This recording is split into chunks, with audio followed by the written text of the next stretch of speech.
Welcome to Leka Eto Speak YouTube channel. Thanks for watching. Please don't forget to subscribe. Lovers all over the world, welcome to our YouTube channel. Gẹ́gẹ́ bí ẹ ti mọ̀ pé update lọ́lọ́kọ̀ òjọ̀kan náà ni a máa ń fún yín. Update eléyìí tí a mú wá àwọn akitiyan àwọn ìgbésẹ̀ tí olóyè Sunday Igboho tí ó gbé òun ni a mú wá sí etí gbọ́ yín. Ẹ̀yin viewers wa ẹ jọ̀ọ́ ẹ bá wa farabalẹ̀ wo fídíò yìí kẹ́dẹ̀ bá wa like ẹ̀. Ẹ̀yin tẹ́ bá ṣe ń darapọ̀ mọ́ wa ẹ bá wa subscribe kẹ́dẹ̀ tan notification bell yín so that anytime tá bá ti drop new video ẹ máa lè rí notification. So gẹ́gẹ́ bí ọ̀rọ̀ tá a mú wá fún yín, olóyè Sunday Igboho ó pariwo síta, ó jáde síta, ó ṣe bí akọni Yorùbá ṣe máa ń ṣe because àwọn ìṣẹ̀lẹ̀ yìí kò dáwọ́ dúró náà. Ìṣẹ̀lẹ̀ à ń jínigbé lọ́tùn lósì, so ó ṣẹlẹ̀ ní ìlú Ìgbòho débi pé wọ́n jíyàn gbé, so ní láti lọ bẹ̀ láti lọ ṣe ìkìlọ̀ fún àwọn tí wọ́n jẹ́ olórí Fúlàní níbẹ̀ wípé kí wọ́n jẹ́ kí gbogbo àwọn ìwà ìbàjẹ́ yìí kan jẹ́ kó dópin. Ó dẹ̀ fún wọn ní ultimatum láti jẹ́ kí ẹni tí wọ́n jí gbé kó jẹ́ àwárí kí wọ́n dẹ̀ tú ẹnìyẹn sílẹ̀. So àwárí wípé outcome wá lọ́tùn lósì, a dẹ̀ rí ọ̀kan lára àwọn tí wọ́n jẹ́ ara àwọn ọmọ Fúlàní yẹn náà, òun náà jáde síta, ó ń sọ àwọn ọ̀rọ̀, ó ń pe àwọn èdè kan wípé olóyè Sunday Igboho kò lè máa halẹ̀ mọ́ àwọn something like that. So gbogbo ẹ̀ náà ní gbogbo fídíò yẹn náà la máa mú wá fún yín lẹ́kùnrẹ́rẹ́ tẹ́ máa rí update yẹn. So ẹ farabalẹ̀ kẹ́ wo gbogbo ẹ̀ bó ṣe lọ. So ẹ bá mi sọ fún pé bí mo ṣe wáì mi ò bá jà wá, àlàáfíà mo bá wa, ohun tí ń ṣẹlẹ̀ ń gbòó mi ní ìfọwọ́ sí kán pé gbogbo àwọn èèyàn wọn pátápátá jíjí gbé tó ń gbà àwọn èèyàn òtítọ́ tí n bá tún gbọ́ pé wọ́n díyàn gbé ń gbòó ń bí àwọn iṣẹ́ ń tẹ́ jí gbé tánìkà mo wà ní fún yín lówó, tí n bá tún gbọ́ pé wọ́n díyàn gbé ń bí àní kọ́ bàtà fẹ́ ní kankan á lè wọn kó ń lu wa pátápátá. ẹ̀ tọ́wọ́ tí wọ́n á ní bá dé bà kò ní fara rẹ̀ lọ sọ fún. Alhaji Deko, kati maka ya maka gaisuwa. Na gode. Kati maka ya maka gaisuwa. Na gode. Kati maka ya maka gaisuwa. Na gode. Kati bai so da fada ba. Alhamdulillah. Ba mu so fada mu. Kati bai so da fada ba. Ba mu so fada mu. Abin da yake so, na'am. Ka tara mutanen ku. Duhula ne. Gaba da ke na wanga na mu. Ko ne yake Igboho ga ku yi meeting. Aka sake doki mutanen mu. Láti mú sí ìdòkí káyọ̀ owó tí kí á sáké dáwọ̀ aka dòkí búta mímú ọkọ̀ mọ́sánlá. ṣùgbọ́n tó ń bá ti jíyàn gbé mọ́ tí ò sí wàhálà kankan mọ́ àwọn náà fọ́ kọ́mọ gbé lálàáfíà kọ́mọ ṣiṣẹ́ wọn. Yá ti mọ́ka ìhọ́dà mọ́ka kó wà sáké dókà búta dé wa fọlọ́lá ẹ̀ pèsè báàbò ní wàhálà. ṣùgbọ́n yá aka sáké dókè bùtù lẹ́gẹ̀rẹ́ ra dú fúlàní lókè tí gẹ̀rẹ́ ra. Kẹ̀lẹ́ sọ fún gbogbo àwọn Fúlàní tó wà láàrin. Wọ́n sọ fún pé mo ní kó pe àwọn ọmọ rẹ̀, wọ́n fi ẹ̀sùn kan àwọn ọmọ rẹ̀ pé àwọn náà ń jiyàn gbé wọ́n sì ń jalè. Kó pe àwọn ọmọ rẹ̀ sí àkíyèsí tó lágbára láti àsìkò yìí òní ní 20 June 2026 láti èní yìí lọ ń gbọ́dọ̀ gbọ́mọ́. Alhaji, naam. Ya ta baka yara ka. Mutane su da maganar su. A cikin gari. Cikin gari. Waya kira Halunsu ba su da kyau, su da mata maka suna ka faɗa musu su yi da hankali, ko ba su yi da hankali ba ana fasa musu yi da duka biyu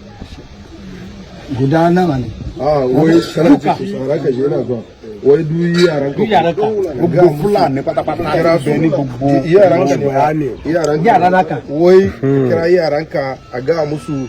duk abin da suka yi a cikin gari ba wanda ba su kai kara ba wurin ranka daidai a ibada ka gane ko. To daga nan yanzu ma aka mata ka dan musu maganan bayani ka ga musu ka ce to duk lokacin da yanzu kai abin da bai da ci an ka kama su ba ruwanka ka gane ko. Aboki da suka yi ka wada musu su bai da ke aboki wanda ba su da kore su ta da su kuma su da su aka gani su aka saka waje a gobe tana. Wai duk yaran nan kuma ma yan ka je wani aboki a cikin gari ma ko ina ma ko daga ibeti ne in sun ka zo wajen su ka kira su yaran ka ma ka ga ma yaran ka kada su yi wannan abu ma in sun kai wannan abu mai gida ya ce sai su yi banna nan a cikin gari ka gane ko ya sa wani mo sọ fún yẹn wai abin da wanda ya ga maka ne wani gbogbo wai ka ji magana shi Na ji magana shi. wai ka ji Na ji magana shi. wai ne Na ji magana shi. wai ya wakar da ya ce tí mo bá tún Wallahi na gbọ́ ji pé magana shi. wọ́n díyàn gbé. duk yadda mutane suka ji tsoron shi kaji abin da aka ji magana kaji abin da ranka da ya ce wai iya ji labari an ka sata wani a cikin gari ma yanzu ma tí bá tún bá wọ́n díyàn gbé nínú bàbá mi ń bí. ba zai kwarai ba abin da ya ce gbogbo ọmọ tó bá náà máa yẹn o máa bá wọn jà gan tí ara wọn máa kọ. za su halbe shi su kama wanda zai kama tuku amma zai dan kashe kowa ne a cikin gari. ṣùgbọ́n tí wọ́n bá ti díyàn gbé tálàfẹ́ àwọ̀ àbí ṣe ń wà láti ilẹ̀ kó tó fi wọ́n change nǹkan sí tí wọ́n sọ̀yàn jí gbígbé di business tí wọ́n dá màálù mọ́ tó ṣe pé yẹn ni wọ́n ń dà tó ń jí gbé wàhálà ni ṣùgbọ́n tó bá ti sí yẹn àlàáfíà kálukọ́ mọ́ sí sẹ́yìn. in ba wani abun ba wani masalla ba abin da ranka da ya ce kenan wai kowa ya dan zauna nashi amma abu ya haru a cikin gari ma shi zai zo ya kawo wannan babban surutu ma a zo a yi bura'u ba abin da ranka da ya ce kenan. Allah tsare Allah tsare nagode minti biyu to yanzu kamar wannan bayanin da ya zo ya yi gaya man kasan nan gidana ne kuma abokin shi ya sai man wurin muka zauna lafiya ó ní ọ̀rẹ́ òun náà lọ ta ó ní ọ̀rẹ́ yín ọ̀rẹ́ rẹ̀ ló fún òun ní màálù ilé òun ní mọ́tà fún òun ó ní ilé òun mọ̀ ó sì ti wá bí ẹni tó fún níbí ilé òjìyàn pé ẹni tó fún bí òun ní fọ́mà alága wa níbí kò wá máa gbọ́n tí mo fẹ́ sọ fún ó gbàgbé ẹni tó fún bí o èmi lè dé kó bí ó gbàgbé ẹni tó fún bí èmi Sunday Igboho lè ní sọ̀rọ̀ fóun àlàáfíà ni mo fẹ́ ń gbò ó ń bí àlàáfíà ni mo fẹ́ kájọ mọ́ gbé fún wọn gbé pẹ̀lú àwọn fámìlì mi ń bí lálàáfíà ni o lálàáfíà bá ti wà wọn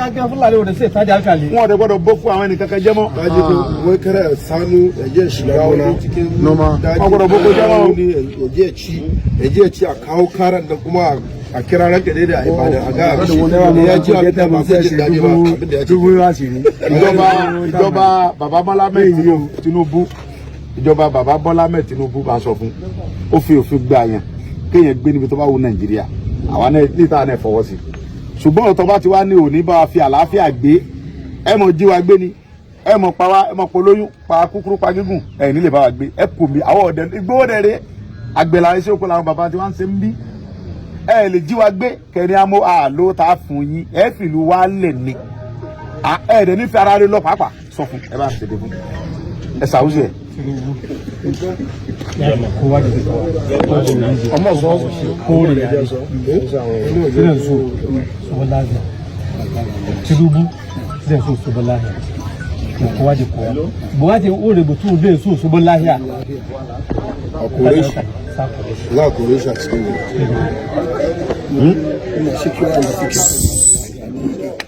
ni dai ina hada ma mutane zan hada masu ciwon fejoko zan hada masu zan hada masu zan kira mitin kamar yadda aka zo gidan ẹni kò pèmítì kó kó gbogbo àwọn ọmọ wọn kó bá wọn sọ̀rọ̀. kowa ga fuska na ka ji abin da ya faru a kan ranka da ya so daga Ibadan ko nan ne so ne ka san ai sata wani na ji kuma uku na ji labari ai sata wani yaro kanana yaro ne wani da cijo ai sata kuma ba su san wurin da suka je da shi ba akwai lokacin da an kai sata mutum uku a can yi gobe ko ba haka ba an kai musu kudi ma an kashe guda mai ciki ma an kashe shi ka ji labari ko bele ne oloyin to ke ma yanzu ka san in wannan su yaranka duk abokin da yana da shi ko ina ma kamata daga nan yanzu ma ka ga musu in sun ka so ka kore su ma ka kore su ba abin nan ka san kai da shi ka san wannan abu shi zai kawo maka kai da cijo ne ko ba haka ba to in yaro kanana ya ji an kawo maka abin da bai da cewa ka san kai da cijo za ka kama ko ba haka ba za ka kama kuma ga su gaban mu yanzu na yaro ko guda ai ni kadai ne a cikin wannan yaro ba yanzu ga su gaban Najeriya ba ko ba haka ba Sunday Igboho ko Oban wane bai zan shi ba cikin gari na san duk wanda zai zo ya mutu ne bai zan shi ba na san a ga ma haka yake kaga daga ganin shi guda duk inda na ganci ko hoton shi wallahi zan gane shi na san kaga maka nan gari cikin kashu ka ja mashi kuma wajen na kuma ba mu so ko guda mutum akwai zanga wanda ya ji an dawo kuma wai jan dawo da wani yara na ne suka kunshe shi yara na ba yaran ka bane ba yaran shi bane su abin ga su mai horo tare suka je suka bayyana su horo tare suka je suka bayyana ba yaran ka bane àwọn ọmọ wọn lọ sọ àwọn ọmọ gí ló kó wá ń bí ọmọ ọlọmọ tí ń lo okun tí ń dà kó ẹdẹ mú ẹdẹ mọ gí ló tó bá jẹ́ pé àbá ní sásìkò ọmọ yẹn máa kú síbẹ̀ ni tábà ní sásìkò ọmọ yẹn máa kú nílùú bàbá wa gbogbo orú bàbá yẹn kó dúpẹ́ fọlọ́run pé àwọn bàbá ẹni mọ́ lẹ́kọ́ ti wà yìí wọ́n dúpẹ́ fọlọ́run alhamdulillah kuma na gode mashi kuma mun shi da mari yaron ka ya uku so hama buna kó dúpẹ́ fún Ọlọ́run àti pé alhamdulillah àwọn bàbá wa Bọ́lá Ahmed Tinubu kádẹ̀ la ìlú bàbá mi ọmọ ògbó oníjìnlẹ̀ ní mí èmi nìkan mọ̀ ní jẹ́ Sunday Igboho ẹ díyàn gbé toyúntoyún ẹni tó bá gbé owó fún yín tẹ́ẹ̀dí gbé ẹ tó pa olóyìn ègé ọwọ́ nígbòho ẹrù mi ò tiẹ̀ bà yín kúkú lájà mi ò tiẹ̀ dẹ́rù bà yín nílùú bàbá mi eléyìí gbọ́dọ̀ jẹ́ last and the head ẹ pè àwọn ṣé ara àwọn bàbá yín rè ẹ pèrè àyìnjọ ọlá pé àwọn bàbá mi sọ fún mi pé kí n fi sùúrù bá yín ṣe náà ẹ tí ọba gbọ́ Yorùbá ẹ tú fún àwọn bàbá mi sọ pé kí n fi sùúrù èmi ni mo ń jẹ́ Sunday Igboho èmi nìkan mo ń jẹ́ Igboho èmi ò dẹ̀ wà fẹ́ni kankan mo wà fún gbogbo ọmọ Igboho nílé lóko lẹ́yìn òdì ni nǹkan tí mo ń ṣe lóńdù tí mo ń gbà fún àwọn aráàlú kan ẹ lè mọ ṣe lù mí kọsẹ́ mọ́ bíire kọsẹ́ tó lè gbé ní ojú ẹkùn láíláí láìsáwò àwọn ìlú mi náà lè mú mi lọ fún ẹ̀tọ́ ẹ̀ gbogbo ẹni mo fi sọ àwọn àlùbàbà yín wá bá yín jà ẹ jíyàn gbé toyúntoyún ẹni tó wá gbówó fún yín owó tẹ́lẹ̀ fẹ́ gbà ẹ pa ẹ tún wá pa olóyún yẹn ẹ wá fẹ́ nìkan lẹ̀ ẹ lè bẹ̀rù Ọlọ́run àwọn ọmọ iná lẹ̀ sẹ́yìn tọ́kú fúlàní àwọn tó ń ṣe ẹ tẹ́yìn gẹ́gẹ́ mọ̀ wọ́n gẹ́ sọ pọ́npà àbúrò rẹ̀ kan kábíyèsí lè sọ bẹ́ẹ̀ pé nígbà tẹ́ ń bá wọn sọ́tàn ẹni yẹn ọmọ yẹn òun lágídí pé n tẹ́ ń ṣe yìí kò dáa ẹni mo já àwọn yẹn wá gbé mi wọ́n pa àwọn yẹn tó kọ́ jẹ́ yẹn sí ẹ wọ́n jà wẹ́tọ̀ àbẹ́ ẹ̀kọ́ àbí níjọ́ tí wọ́n ti dín ẹ̀gbẹ́ tó ń gbó lọ́wọ́ sọ ń gbé fúlàní bíbà yóò bá náà ń gbé ẹ̀rẹ́ kó níbẹ̀ ẹ̀rẹ́ kó níbẹ̀ nínú bàbá mi àwọn bàbá mi náà jókòó wọ̀nyí ohun tí mo fẹ́ sọ fún yín ni pé èlé jẹ́ òpin àti bẹ̀rẹ̀ àti parí kí ló mọ̀ sẹ́ ẹ bá òdodo sọ àwọn ọmọ yín ẹ bá wọn tòdodo ẹ bá fẹ́ ọmọ pé mi tàná ń pè ní dípò òun yẹn kọ́ kò sí mi sẹ́sì pé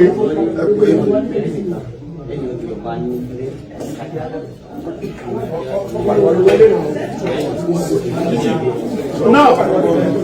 títí bàbá ròyìn dáadáa ọlọ́pàá ròyìn dáadáa fún nǹkan pírèsì pẹ̀lú àwọn mo láìkẹ́ bẹ́ẹ̀ mo fẹ́ kọ́ sọ fáwọn tí ọba gbé mi nínú àwọn yẹn mo fún wọn ní wákàtí méjì ni o obìnrin yẹn àtọmú ẹ̀ àtàbúrò ẹ̀ tó lọ kámọ́lé lórí tó gbé yẹn mo fi wákàtí méjì kan lọ gbé wọn wá tí a bá rí wọn láàrin wákàtí méjì tí wọn bá kọlu ra wọn èmi ọ̀fẹ́ wọn bí tó bá gbé wọn lọ àti wọn ti náà wákàtí méjì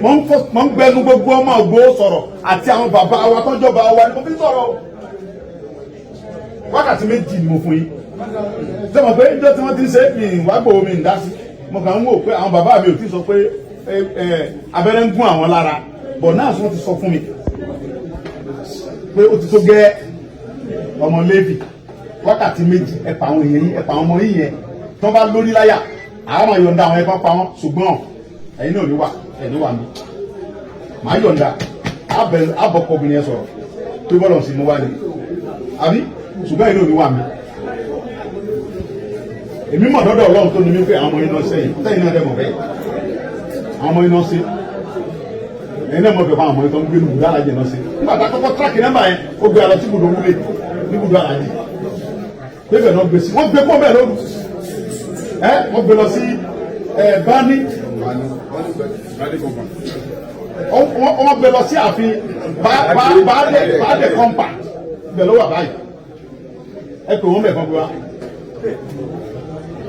ẹ pè ọba bọ́ọ̀nì yẹn baálẹ̀ yẹn ẹ pè orí yẹn ẹ sọ lórí fún ibi tó ti wà kùsànù ìsáfà àwọn bàbá wa yẹn mo ń bọ̀ mbẹ́ mo fúnra ló kàn tó ní mi mo ń bọ̀ mbẹ́ anytime from now àwọn wọnú forest yẹn torí gbà tó ń ti láwọn oníbà gbé pẹ̀lú àlàáfíà yẹn àwọn ni máa bá ń jàgbá á bá ń jàgbá ṣùgbọ́n náà àkọ́kọ́jọ́ sọ̀rọ̀ wọ́n náà wọ́n gẹ́gẹ́ bí àlejò wa lẹ jẹ́ nínú ìlú wa àlejò wa lẹ jẹ́ 100%. ó gbọ́dọ̀ ní jẹ́ ti bàbá tọmọ kọ́mọ làlà àlejò wa lẹ jẹ́ lùgbò ń bí báyìí DPO mo dẹ̀ fẹ́ kọ́ wà very careful DPO ìlú bàbá DPO ẹ̀ lè bàlúwa yẹ o ọmọ kó mọ̀ sọ ní o ẹ wà very careful táwọn fúlàní bá ń fún yín lówó ẹ wà very careful pẹ̀lú wọn tí fúlàní bá ń fún yín lówó ohun tó ń ṣe tẹ́ ń sọpọ́tì wọn owó ẹ̀jẹ̀ lẹ́gbàá o owó ẹ̀jẹ̀ lẹ́gbàá o mo dẹ̀ burú débẹ̀ ọ̀rọ̀ yé mi lọ́tún ó tún yé mi lọ́sì mo kára gan ìjọba mú mi lọ́wọ́ ni o mi sẹ́ni lílọ mo jágbére gan mo fàáyé búra mo fi ẹ̀mí mi búra tí ẹ bá gbé ènìyàn wa mo fún 2 hours tí wọn bá gbé wa o tí wàá ṣe mo ń sọ ẹgbẹ́ máa pọ̀ sọ̀rọ̀ tí mo ń sọ ilé o mo fún 2 hours táwọn ẹni lọ gbé àwọn yẹn wa tí wọn bá gbé wọn lẹ̀ àlówó ta fẹ́ san o ẹ gbàgbé owó yẹn o àní sanwó kankan o ẹ̀yin lọ dá owó yẹn jọ lára rẹ kẹlẹ́ fún ọmọ yẹn wá fún wa ẹ̀yin kẹ lọ dá owó yẹn owó táwọn afẹ́ gbà yẹn wọ́n bẹ̀rẹ̀ láti 300 million wọ́n ti sọ̀kalẹ̀ sí 150 million àwọn ọmọ inú ẹ̀ máa sọ̀rọ̀ adébọ̀tì wọn lọ́wọ́ àwọn alówó ta fẹ́ san ẹ̀yin ní kẹ lọ wá owó yẹn pé gbogbo fúlàní dá owó yẹn ẹ lọ gba ọmọ yẹn fún wa àtọmọ àtìyá àtẹtọ́ gbé tọ́ bá pa wọn problem ni ọ̀rọ̀ ìlú ẹ̀ lọ sẹ́fẹ́ kábíyèsí.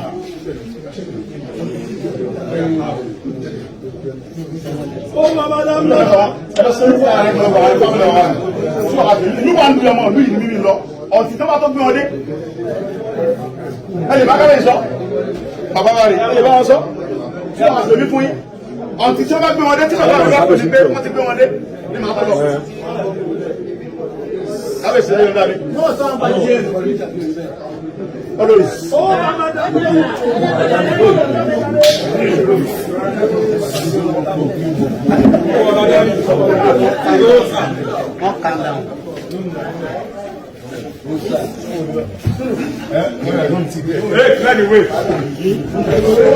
ẹsílẹ̀kùn yẹlẹ̀ kó lè gbà wá.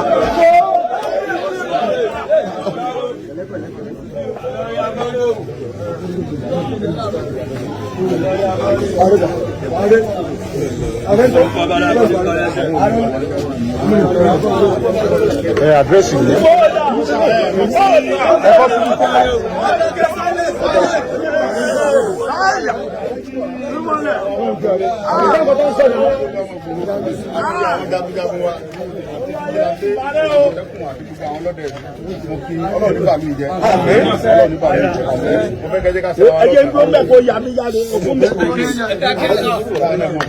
àwọn ẹ̀dẹ́kun wa sọ̀rọ̀ bí ṣe sọ ìgbẹ́ ìyàwó tó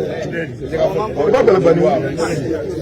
ṣùgbọ́n ọlọ́run fèmí lórí ọ̀fẹ́ mi nìkan jẹ́ Sunday Igboho ọ̀pọ̀lọpọ̀ rògbé Sunday mi ni gbogbo ìmọ̀ fèmí sí Sunday mi kọ́ ìlú wa ló ń jẹ́ bẹ́ẹ̀. tó ti yé sìn wọn á fẹ́ kẹ́jí ká sẹ́ra lọ́kàn ká lè wà vigilance. àwọn pípù yìí àwọn ọmọ Yorùbá kan náà bẹ́ẹ̀ tà ń fún ọ ní support ẹni tí n bá gbá mú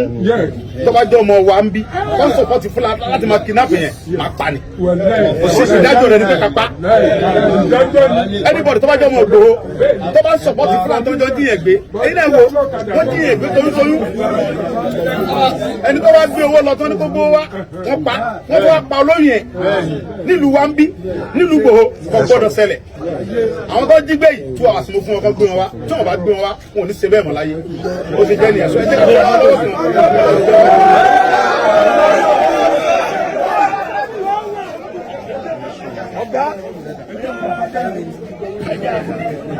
Assalamu alaikum. Fún social media lẹ́gbọ̀n tó rọrùn àkáyé. Lónìí mo fẹ́ sọ̀rọ̀ sí Sunday Igboho dákọ̀ ẹ bá ń ṣe fídíò ẹ̀kọ́ lọ lọ́dọ̀ rẹ̀. Igboho sà yẹ sọ fún ọ ọ̀fẹ́ anábìbúra mo ti gbọ́ pé ó ti dàpọ̀ bání ọba bání sọ́ra rẹ̀ ọba bání kò jẹ́ ẹgbẹ́ rẹ̀ wàláì tàláì bání kò jẹ́ ìgàgàfà ọ̀fẹ́ anábìbúra àwọn ìyàn bání àbẹ̀rù rẹ̀ tó bá jọ pé ọmọge ni ọ mo fi anábìbúra Sunday Igboho ìwọ ọmọge ni ọ àwa àti pé àfa àfẹ́ ẹ̀mí wa àfẹ́ wàlá àfẹ́ ta ni ọ wèrè ìwọ bàtà lọ́jẹ́ mo fi anábìbúra tó bá òwò abání ó ti jẹ bàbá rẹ̀ ọmọ rẹ̀ ṣé Fúlàní ló pa ìyá rẹ̀ àgbóhun ló pa bá rẹ̀ àwa Fúlàní bá ní àjẹ olè pé Yorùbá tó wà bá ní kó béèrè pé ṣé Fúlàní bá ní ọjẹ olè ní àjẹ olè owó làwọn wà kùsà tó wíwùn ṣé ó lè yóò lọ kùsà kó lọ wà o ẹni tó jẹ pé yóò wà o yóò lọ ṣe olè kò ní lọ kùsà wàhálà ẹ̀ sọ́ra rẹ̀ abẹ́rù rẹ̀ tó bá ó ti gbé ẹsẹ̀ rẹ̀ jáde sí ibi tí ó wà bá ní mo fi Ọlọ́run búra onílòlé ẹgbẹ́ ẹsẹ̀ rẹ̀ kó jáde bẹ́tì wàhálà onílòlé táníyọ̀ ọmọ àlè wàhálà òbí ọ̀dà bá ní àti kùsà kò jẹ́ pé ìgàgà lọ́hùn tó bá ó ti jáde sí ibi tí ó wà bá ní onílòlé tí a jẹ́ olè ní olè ló mú nínú bá ní ó dàpọ̀ orúkọ bá ní ọba bá ní ló pa ìyá rẹ̀ àbí wọn ló pa bàbá rẹ̀ ẹ wá á sẹ́ndì owó ọkọ̀ fún ọmọ fi Ọlọ́run búra á sẹ́ndì owó ọkọ̀ ẹ lọ́wọ́ ẹ̀rọ epo á sẹ́ndì owó ọkọ̀ fún ọkọ̀ wa á sẹ́ndì owó fún ẹ wá wèrè ṣé ìwọ jẹ́ ṣé sọ́jà ni àbí kíni àbẹ̀rù rẹ̀ àwọn Fúlàní àbẹ̀rù rẹ̀ láti ọjọ́ ọ̀pá Fúlàní aláì irọ́ ló ń pa wèrè jẹ́ burú ọba. fake Fúlàní ló ń pa ó tí pọ̀ original Fúlàní jẹ́ ká sọ fún wọn. ọmọge ni ọ wàlá ọmọge ni ọmọge ìnàfẹ́ ọmọge ọmú rẹ ló jẹ báyìí. lovers ọ̀rọ̀ náà ni ẹ ti gbọ́ lẹ́kùnrẹ́rẹ́ lẹ́nu olóyè Sunday Igboho pẹ̀lú akitiyan nípa bí ilẹ̀ Yorùbá bí yóò ṣe wà peaceful tá a ṣe ní máa bọ́ sọ́wọ́ ajínigbé all the time so gbogbo akitiyan náà lẹ́rí tí olóyè Sunday Igboho tí wọ́n ti ṣe yẹn a dẹ̀ rí eléyìí tí ó ń fọ́nbù tó ń gbẹnu sókè wípé kólóyè Sunday Igboho máa halẹ̀ mọ́ àwọn sótó bẹ́ẹ̀ lójú olóyè Sunday Igboho kọ́lọ́wọ́ ṣàánú wa wọ́n ní ẹni tó bá bú ọba lẹ́yìn tó bá dojú ọba tó bá lò sọ bẹ́ẹ̀ ó kọ́rọ̀ tó sọ jẹ náà nìyẹn kò tó bẹ́ẹ̀ kó sọ ni kọ́sẹ̀ mímọ̀ wípé olóyè Sunday Igboho lè dúró kí eléyìí tó ń sọ̀rọ̀ tó ń sẹnu wátawàta yẹn kó máa sọ̀rọ̀ kó máa fi síbẹ̀ kí ó má ti rí kó má ti rí dànrán so kọ́lọ́wọ́ ṣàánú wa ẹni tẹ́ bá ṣe ń darapọ̀ mọ́ channel ẹ bá wa subscribe ẹni tẹ́ bá ti subscribe tẹ́lẹ̀ ẹ máa bá wa share ẹ comment because nípa ohun tó ń ṣẹlẹ̀ ní Nàìjíríà yìí kọ́lọ́wọ́ ṣàánú wa ètò ààbò mẹ́ẹ̀ gbogbo ẹ̀ náà fi ń play politics kọ́lọ́wọ́ ṣàánú wa kọ́lọ́ má jẹ́ kí a bọ́ sọ́wọ́ ajínigbé so I really appreciate the support ẹ̀yin viewers followers we love you all thanks for watching.